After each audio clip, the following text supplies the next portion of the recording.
afternoon, grade 10s. Welcome to Mindset Learn, the home of the brain. You tuned in this hour with myself, Tebogo Precious, and Peter. How are you? I'm very well, thank you. And yourself, Tebogo? That's great. I'm well. I'm doing good. And could you kindly let our Mindsetters know what to expect in today's show?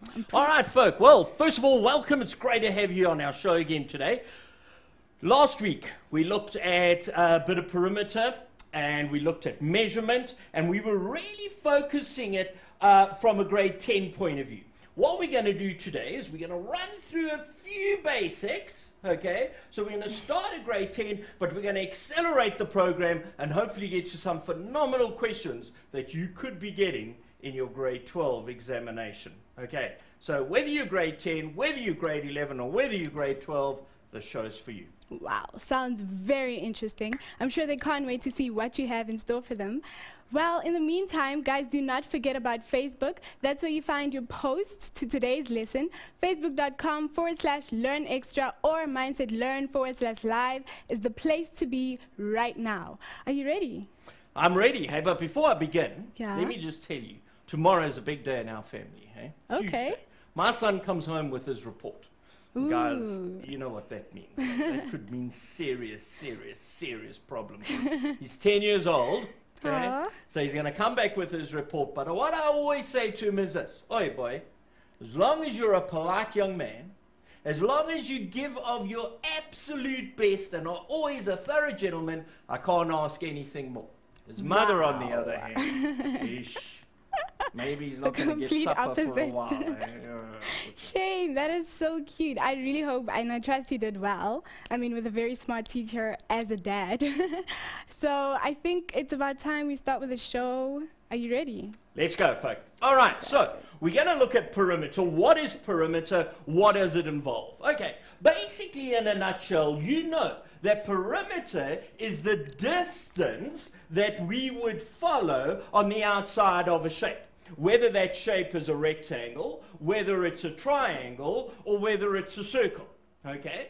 And the great thing about this section of work, well, I believe the best thing about it anyway, is the fact that your teachers and your examiners will give you the formulas in your examinations, okay? So let's have a look at this. So, what is perimeter? It's the length around a shape or an object. Now, I told you that we have a rectangle, and we know what a rectangle looks like. Let's draw it anyway. So we have a wonderful rectangle. There it is there. And if I wanted to find the perimeter of that rectangle, what I would do is I would start at a particular point, measure the distance from the one corner to the next corner, to the next corner, to the next corner, and back to my starting point.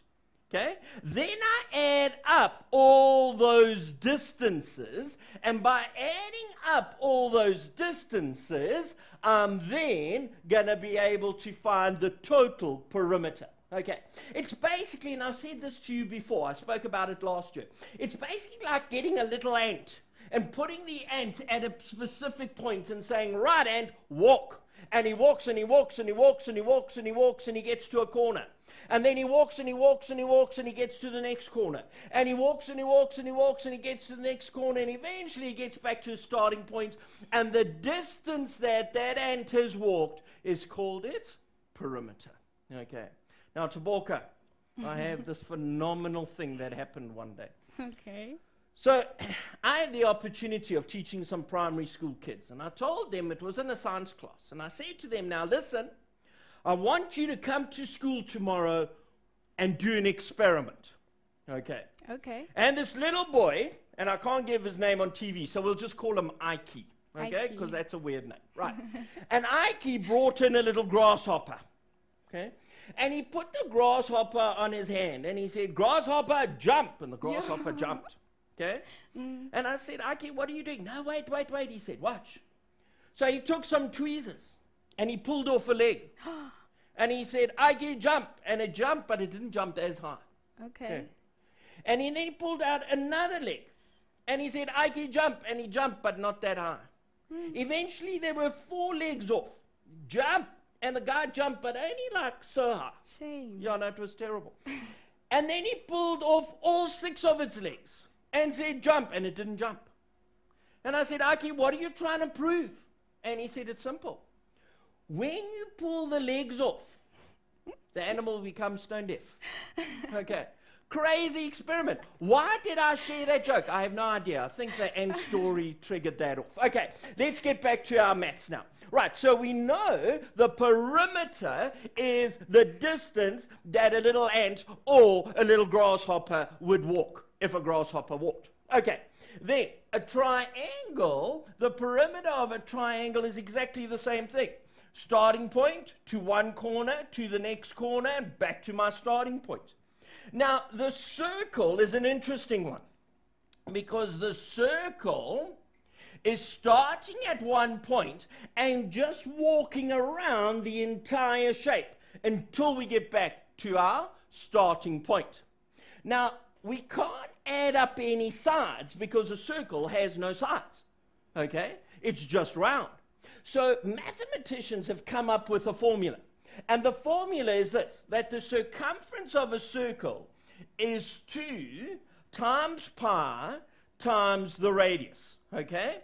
There it is, 2 times pi times the radius. And remember, guys, in mathematical literacy, we will tell you, let pi equal 3,14. So you don't have to ever push the pi button on your calculator. Okay? You just push 3.14. All right. Perimeter easy, straightforward, nothing hard about it. Let's get on to the next one. Right. Oh, one other thing in perimeter which we've got to look at is this whole theorem of Pythagoras. Because sometimes the teacher may do the following to you. They may give you a triangle such as this, okay? And it will be a right angle triangle. And they might give you this distance, and let's say it's 4 centimeters. They might give you this distance and say the length of that line is 3 centimeters. Find the perimeter. Now, you know, in order to find the perimeter, you've got to know all the lengths of the sides so that you can add them up. So we're going to say 4 plus 3 plus something. And what is that something? Now, guys, because I have a right angle triangle, we're going to use Pythagoras' theorem. Now, you guys in grade 11 and 12 are already smiling, saying, we know what that is. The little grade 10s are thinking, kind of heard about that. Remind me. And that's exactly what I'm going to do. Okay, so Pythagoras was some philosopher. Okay, it was actually a guy, believe it or not. And he was some philosopher, and he came up with this theorem. Well, the truth is that apparently he never came up with the theorem. He found some manuscripts that had been written many years before. And he looked at this and thought, no one knows about this. I'll pretend it's my theorem. And that's why we call it Pythagoras' theorem. Well, so the story is, okay? Whether that's true or not, who knows? But I like the story anyway. Now, what is Pythagoras' theorem? Well, one day someone drew a right angle triangle. And they drew one side 3 centimeters, one side 5 centimeters, and one side 4 centimeters. Okay? And they went to bed. Later on that night, they woke up and they thought, I wonder what would happen if I put a square on the end of every one of those sides of a triangle. So that's what they did. And let's use some different colors here. So they did a square on this side. Now, guys, you know what does a square mean. A square means every side is exactly the same length. So if this is 4 centimeters, this is 4 centimeters, this is 4 centimeters, that's 4 centimeters. Okay? Then they drew a square on this side of the triangle. So if that's 3 centimeters, this is 3, this is 3, this is 3. And finally, they also drew a square on the long side. And I'm going to go right off the page here. So if that's 5 centimeters, this is 5 centimeters, this is 5 centimeters, and this line here obviously is 5 centimeters. Okay. Later on, that person looked at the triangle and looked at the squares on the end of the triangle and said, I wonder what the area of every one of those squares actually is. So let's look at this. You know that the area of a square is length times breadth. Now, the length and the breadth are the same. So what is 4 times 4? Well, 4 times 4 we know is going to be 16 centimeters squared. 3 times 3 is 9, and 5 times 5 is 25. Now, let's have a look at this. And Taborka, I find this really phenomenal. It's a mathematical wonder. Okay, let's have a look at it. What is 9 plus 16? 25. Okay. What's 25 minus 16? 9. What's 25 minus 9? 16. In other words, Pythagoras' theorem, and your teachers would have said this to you, they would have said that Pythagoras' theorem states the following. The square on the hypotenuse is equal to the sum of the squares on the other two sides. And if you were like me at school, that would have meant absolutely nothing, right? But on a practical point of view, what it's saying is this square, okay? So the square on the 5, so 5 squared, is equal to 3 squared, so the square from the side of 3, plus the square on the side of 4. Can you see? Here's the square, right? We could also say that 3 squared, okay, that little square is the big one minus the other square, which is the square on the 5 plus the square, minus the square. Oops, let's get a rubber. Here we go, here we go. Where is it? Here we go. Cool, back to our writing. Minus the square on the 4. And the square on the 4 side here is equal to 25 minus 9. Or the 5 minus the 3 squared. Seem to have a slight problem here with the pen, but let's try that again. Okay, so the 4 squared is equal to the 5 squared minus the 3 squared. Do we understand that? Okay. And that can be used in a question on perimeter. Let me show you exactly what I mean by that. Okay. So here's a question I gave my matrics the one day, right? Consider the following diagram, which is not drawn to scale. That's important, guys. Okay, and understand in your exam papers, not all the diagrams are drawn to scale. So if they give you a line and say this is 30 centimeters, it doesn't mean that this is 60. They could make it a little bit bigger and say, now that's 60. Okay? In other words, everything is not in proportion, and you need to be aware of that. So let's look at this diagram. We've got to calculate the perimeter of the outside of the shape. In other words, guys, if we put our little ant on that little corner, right, and said, ant, walk, or grasshopper, hop, he's going to hop all the way along here, around this little part of a circle, along the line and up this funny slanted side until it gets back to where it started from. So we've just got to work out all those distances. Now, there's some things that aren't a problem at all. For example, I know that distance from this point to this point is 350 millimeters. I know the point, or the distance from this point all the way through to this point is 0.25 meters. I know that the distance of this line, so if I were to draw a line here, is actually 20 centimeters long. Okay, here's problem number 1. All my units I've been given are different units. I've got in meters, I've got some in centimeters, and I've even got one in millimeters. That is problematic. And the first thing you always remember when you tackle these questions in matric is get your units to be the same unit. Otherwise, you're going to have problems. So I'm going to work, now I'm going to read the question because the question might help me and tell me what unit I should use. So let's read the question. Calculate the perimeter of the outside of the shape. Give your answer to the nearest centimeter. Now, folks, if we go further down, what do we see here? We see we're given the theorem of Pythagoras. And because we're given that theorem, guys, we're going to have to use it. no examiner, no teacher gives you a formula or gives you a fat hint in an exam or a test without you having to use it. So I know I'm going to use Pythagoras somewhere in this question. Okay, so let's go ahead now and try and calculate certain lengths. I'm going to break this shape up here. Look at that. I've got a triangle, I've got a rectangle, and I've got a funny circle thing. Half a circle, which we'd call a semicircle.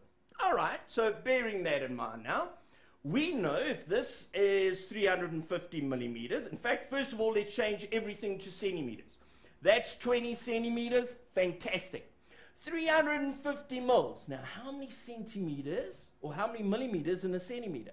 They're 10, hey? So if I take 350 millimeters and I divide it by 10, I'm going to land up here with 35 centimeters. Now, let's have a look at this distance. Here, I've got 0.25 meters. How many centimeters in a meter, folk? 100. And because there are 100 centimeters in a meter, I'm going to take my meters and multiply it by 100. And I'm going to land up here with 25 centimeters. So far, I've got quite a few measurements. I got 25 centimeters here, 35 centimeters here. I know this over here is also equal to 35 centimeters from this point to this point. Why? Because I have a rectangle, and opposite sides of a rectangle are equal. Okay, so let's go for it. I know that's 35. I don't know this distance over here, right? Or the circumference of this semicircle.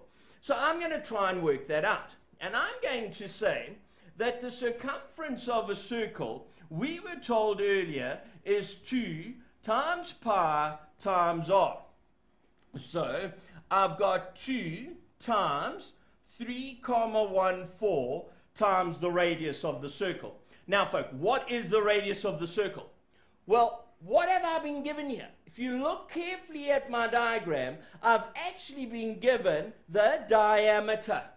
And guys, in my class, in mathematics literacy, in my matric class, the word diameter is a swear word. You're not allowed to use it. When you see diameter, you change it instantly to radius. So I'm going to change that and say, therefore, my radius is, 10 centimeters. Yeah, I'm making a silly, careless mistake. Okay? So if I know that my diameter is 20 centimeters, my radius has to be 30 centimeters. Okay, so we're going to try and find the circumference of that semicircle. We also got to try and find the length of that triangle there. But I think we're going to do that after the break. Yes, it is now time for a quick break from this proudly sponsored by Macmillan show. We'll see you guys in a few minutes.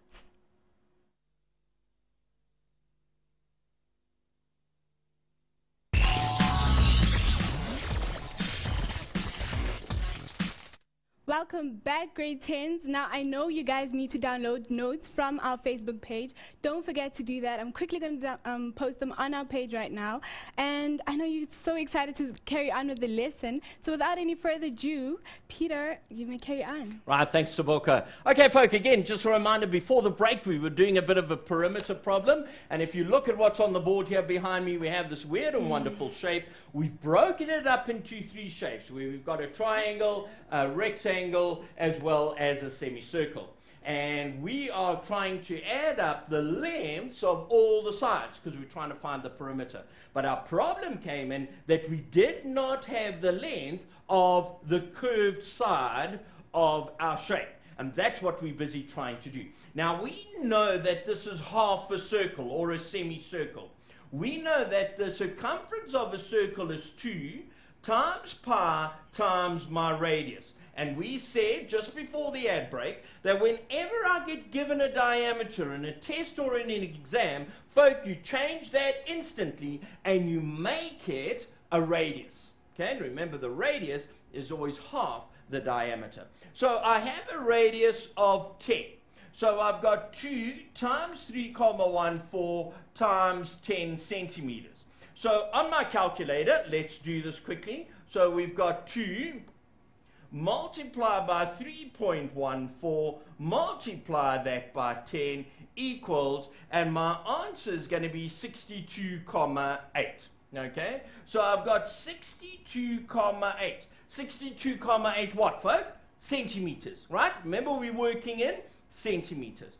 So 62,8 centimeters. So the distance around this whole shape here is 62,8 centimeters. Right. So we've got the 35, we've got the 62,8, we've got the 35, we've got 25 coming up in an angle, but we don't know the distance of this line over here. Okay? And that forms part of a triangle. But not just any triangle, but part of a right angle triangle. So I could actually draw a little right angle in that diagram over there. Now, I got the hypotenuse. Do I know another side of the triangle? Yes, I do. I know this side, and this side was 20 centimeters long. How do I know that? It was given to me on the right-hand side of my diagram here. So, got the hypotenuse, we've got to find one of the small sides. How are we going to do that? Well, we're going to say that according to Pythagoras, my one side, or my short side square, is the long side, which remember is 25 centimeters. So it's 25 centimeters. We're going to square that, okay? And we're going to subtract the other short side, which is 20 centimeters. So I've now got 25 squared, and we should know that's 625, okay? So I've got 25, I'm squaring it, and I get 625. So I've got 625 centimeters squared. Minus, now 20 times 20, again, we should know that's 400. 20 squared equals 400 minus 400 centimeters squared. Now, if we take the 625 and we subtract 400, we're going to land up with an answer of 225 centimeters squared. But we have found out the area of the square on that line. Okay? In other words, what we've actually calculated now is we're saying if we put a square on that line, we've calculated the area of the square to be 225 centimeters squared. We don't want the square, we just want the line. So what are we going to do with our answer? We're going to square root it. So let's do that. So we're saying we've got 225, therefore if the side is the square root of 225. And our calculator is going to do that for us. So it's going to find the square root of 225 and tell you straight away it is 15. So I know my answer is 15 centimeters. So this length, folk, is 15 centimeters. Okay. Now we can calculate the perimeter of that entire shape. How can we do that? Well, if I were to start at this point over here, I'm going to say it's that point plus 15. Okay, so it's 15 plus 35. Let's do this on our calculator. Here we go. So I've got 15 plus, remember, this part of the line here. So I've done the 15. That part over there is 35. So plus 35 plus this part of my shape, which is a semicircle, we got 62,8, but, whoa, and I nearly made a mistake. And the mistake I made was one that is made so often in matric. Guys, I've calculated what here? I've calculated the perimeter of a circle. But I don't have a circle. What do I have?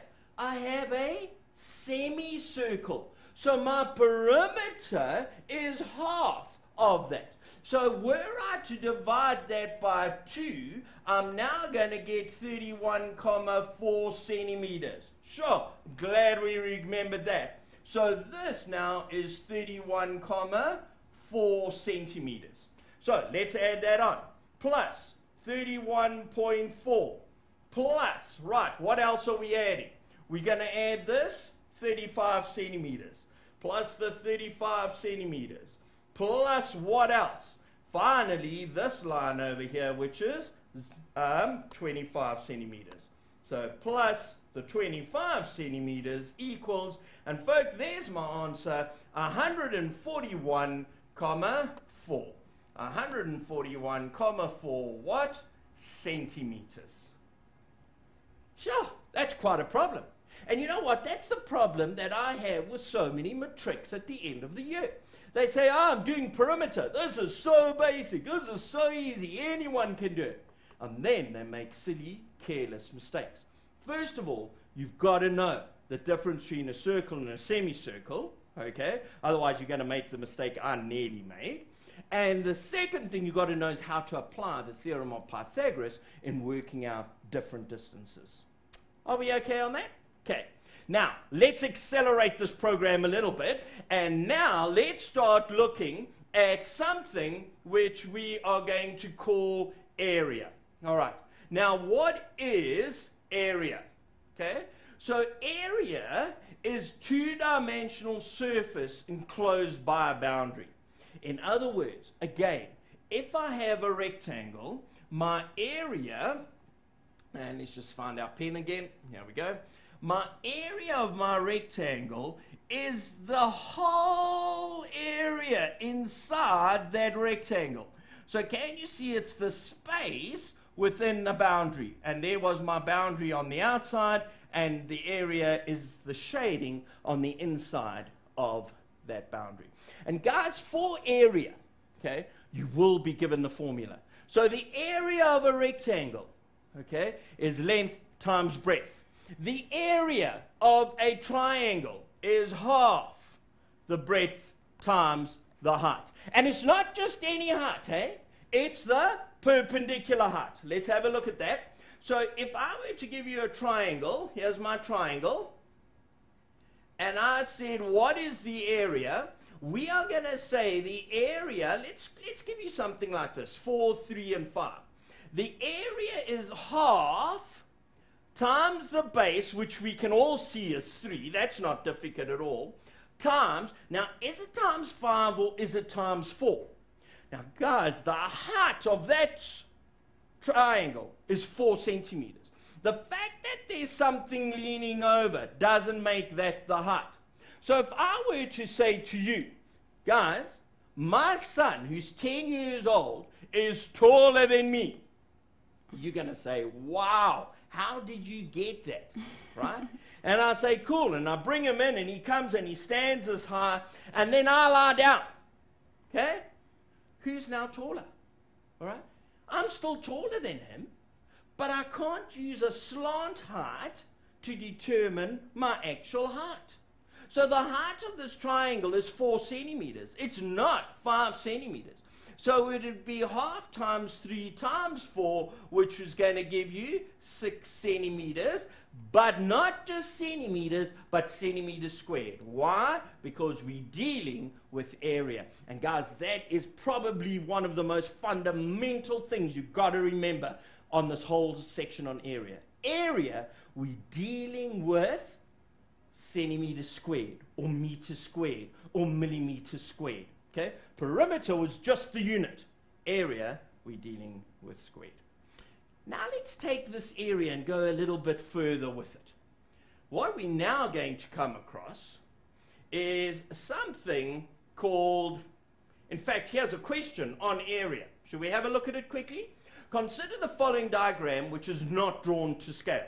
Calculate the area of the shape, giving your answer to the nearest squared centimeter. It's exactly the same shape that we've just been working with in the previous question. But now instead of working out circumference, we've got told to work out the actual area. So, do you remember we broke this up into 3 different shapes? Let's just get another pen, color pen here. Okay, we worked that out to 0.25 meters. All right, so this one was, can you remember what we worked that out to being? It was 0, something other. 25 squared minus 20 squared gave me 15 centimeters. Right, so this length is 15 centimeters, okay, from there to there. Why am I saying that? You'll see why I've got to know that just now. Now, in finding the area, I know that the area of a rectangle is easy. It's length times breadth. So area, oh dear, let's get a nice bright color here. Here we go.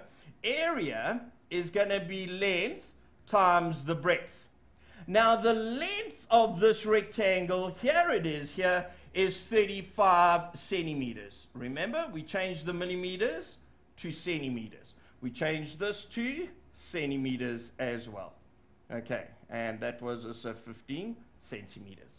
So the area of my rectangle is 35 centimeters multiplied by, how wide is this thing, folks? It's 20 centimeters. So it's times 20 centimeters. Now, when I take out my calculator, I'm going to say, right, let's clear it. We want to know what is 35 multiplied by 20, and that gives me 700. So my answer is 700 what? 700 centimeters squared. But that's just for the rectangle. We still got to find the area for that little semicircle area. So the semicircle now, what we're going to do is we're going to say area is equal to pi times r squared. And again, folks, these formulas will be given to you in a question paper, okay, whether it's a test or an exam. It'll also tell you to, instead of using pi, use 3,14. Now, what's the radius of my semicircle? Well, if the diameter is 20, the radius is 10. So times 10 squared. And again, our calculator is going to do all this work for us. We just got to push in the correct button. 3.14 multiplied by 10 squared equals, and my answer is 314. So my area is 314. 314 what? Centimeters? No! Centimeters squared. Why? We're dealing in area. So I've got centimeters squared over there. Okay, now, what is the area of my little triangle? Now, the area of triangle, and I'm going to do it over here, is half times the base times my perpendicular height, which is going to be a half times. Now, we can use this as my base and this as my height. Or this is my height and that as my, this is my base and that's my height. But we'll look at this being here, the base. It looks like my lines are going all over the place. All right, so it's half times 15 my base, and my height from here to here is 20 centimeters. Okay, so I've got 15 centimeters times 20 centimeters. So 0.5 times 15 times 20 equals an area of 150 centimeters squared. So what's the area of the entire shape? Well, that is so basic, isn't it? All I'm going to do is I'm going to say I've got 150 plus 700 plus 314. Let's go for it. Okay? So we said 150 plus 700 plus 314, and my final answer is 1,164 centimeters squared. Okay, it's just something I've got to emphasize here. When you look at the board behind me, it looks like quite a mess. Okay, the reason I'm writing like this is because I'm trying to do the work on the diagram so you can see exactly how the diagram's relating to the work. Guys, in your exam, never, never write like this. You must put everything out perfectly. In fact, in my matric class, in their very first test, I take off 5% if they haven't underlined their final answer or highlighted their final answer. Because I believe if you put your work out all neatly and systematically, underlining that final answer or highlighting that final answer, it's going to help you not make so many careless mistakes. And the other thing it's going to do, it's going to make the marker of the paper your best buddy. Okay. Now, after the break, we've got some exciting things to do. Okay. We're going to play around with a bit of experiments because we're going to look at surface area, and hopefully we'll get to do a bit of volume work as well. Taboka. Yes, guys, it's time for our next break. I'm going to allow you a few minutes to recollect yourselves before we start with the exciting part of the show. See you after the break.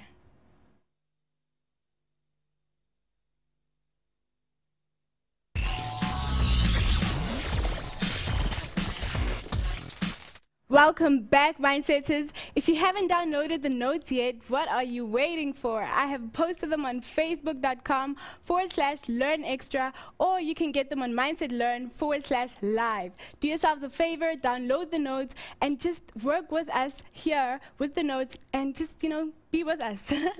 Peter, you may carry on. All right, folks, so we're busy looking at areas, or we were looking at areas, and now what we're going to do is we're going to take it a step further and look at surface areas. In other words, here I have a container, and I should have brought a nice colorful one so you could have seen it. I hope you can see this, all right?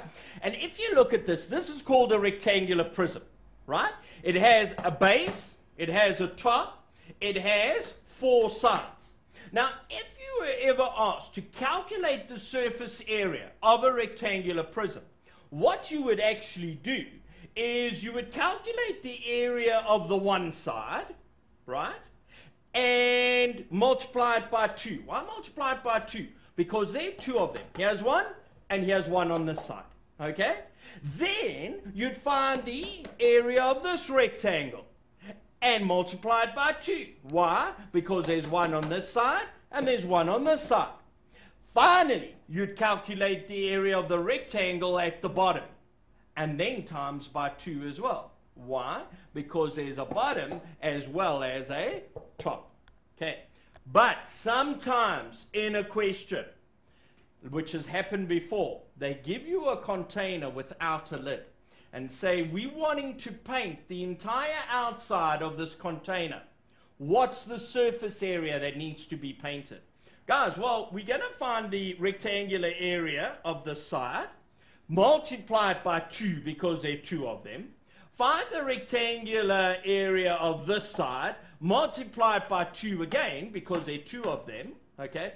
But now only find the rectangular area of the bottom of the container, not the top. Why? Because there's no lid, and so we're not going to paint the lid. Do you see how easy it is to take area now and calculate surface area? So I know I've got a lot of students where I can say to them, hey, calculate the area of this rectangle, and they can do it quite comfortably. Then I say, calculate the surface area of this entire rectangular prism, and they can't do it. But it's so easy. It's just a whole lot of rectangles, and we're finding the area, and we're adding up those areas. All right? The next one we've got to look at, unfortunately I don't have one in the studio here, but is the area of a rectangular prism. So what is a rectangular prism?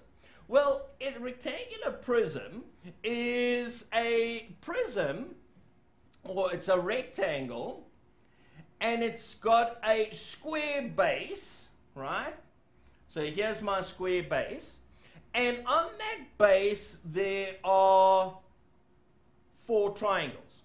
So there's one on this side, okay, one that side, one at the back, and one on the other side. So it's basically 4 triangles that have been put together on top of a square base or a rectangular base. Okay? Now, how would you find area of that? Guys, it's quite simple.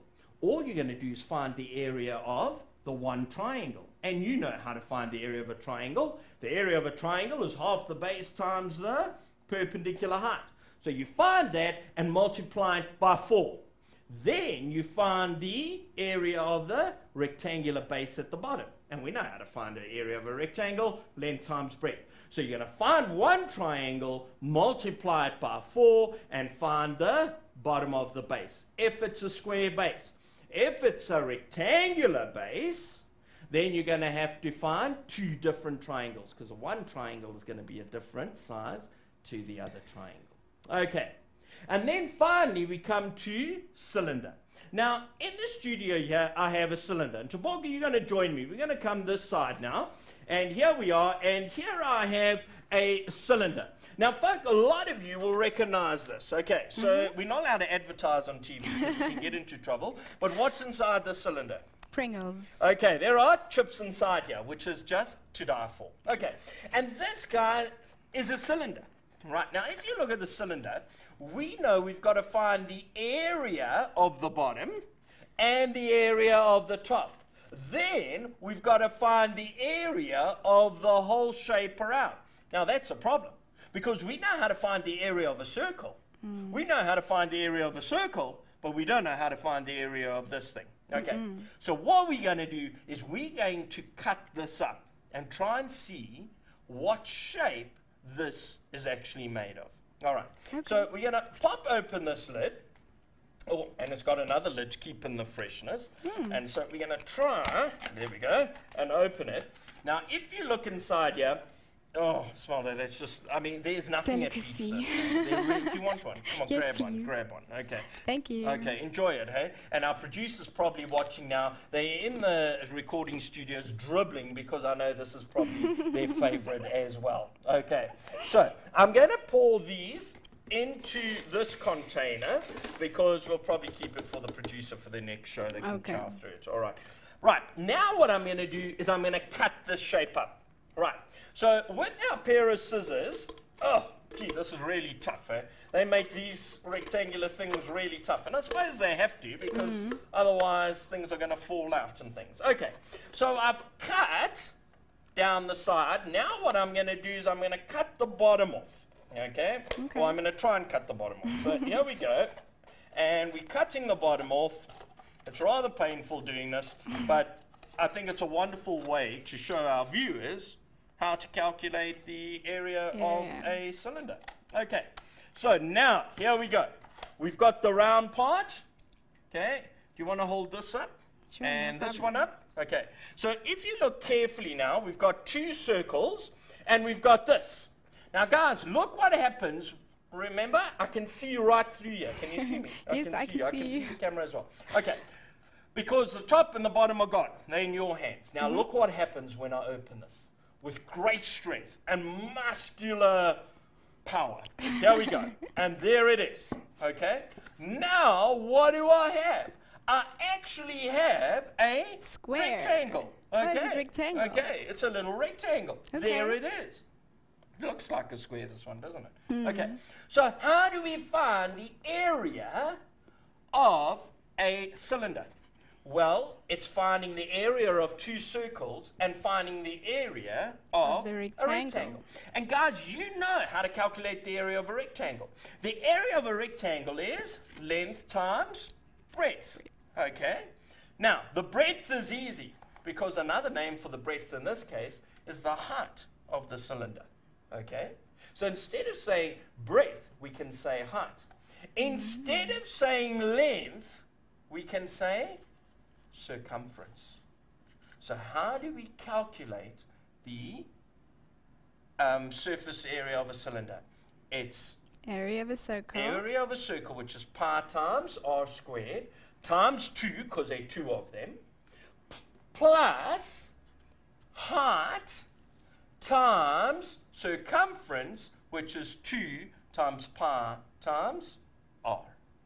Sure, that's quite impressive. It is. Okay, so I'm going to go back to that board and show you again on the board. And Tabuk, I think you're going back to your To my desk. to your computer. There we Yes. go. All right, so we're all moving around here, and let's go for it. So we said the cylinder, or the area of a cylinder, okay, the surface area, is going to be length times the breadth.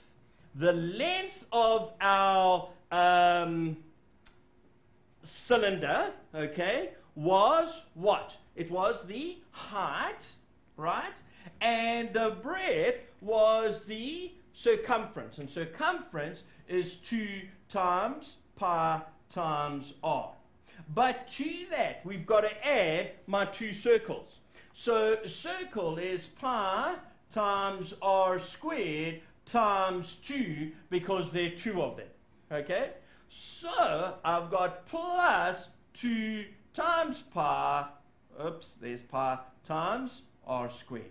Now, guys, you don't have to learn that formula. Thank goodness you don't have to learn that formula. But what you do have to know is how to apply that formula, because they could give you that formula and ask you to calculate the surface area of a cylinder. Okay, right, we've got a little bit of time left, and so we're going to jump on and just do a little bit of volume calculations. Okay, so our next section now is looking at volume. All right, so let's just try to find volume. Here it is over here. Now, guys, volume. The volume of a rectangle, so if I wanted to calculate the volume of this shape, it's going to be the length times the breadth times the height. Got that? Okay. If I wanted to find the volume of a circle, what's it going to be? It's going to be the area of the base, which is 2 times pi times r, okay, or sorry, pi times r squared, times the height of that cylinder. Right. Now we are running out of time, but what I do want to stress is the following: that we can be asked to calculate the volume, or calculate how much liquid can fit into something, if we know that 1,000 centimeters cubed is equal to 1 liter of water. Okay, so if I give you a liter of water, it should fit into a liter, 1,000 centimeter cube container should be able to contain 1 liter of water. All right. What we're going to do is we're going to prove that, and we're going to do a short little experiment. I'm going to try and prove to you, okay, that we can fit half a liter into a little container. All right. Now, we've got to move quickly to Borka, because time, we've got down to about 2 minutes. So let's just do this quickly, all right? So here what I have is I've got a measuring jug, and it's got 250 mils. Okay. Okay? Now, 2 of them makes 500 mils, which is half a liter, Yes. right? Will half a liter fit into this container? Yes, if it is half a liter. Okay, well, will it? We don't know. All right. I don't know if it will, because if you look, this is like quite a bit of liquid, and this is like quite a small container. Okay, so what we're going to do is we are going to fill this up with water, and hopefully we're going to do it quite quickly, if you don't mind watching the time for me. All right. Sure. So I've got 250 mils there. Agree?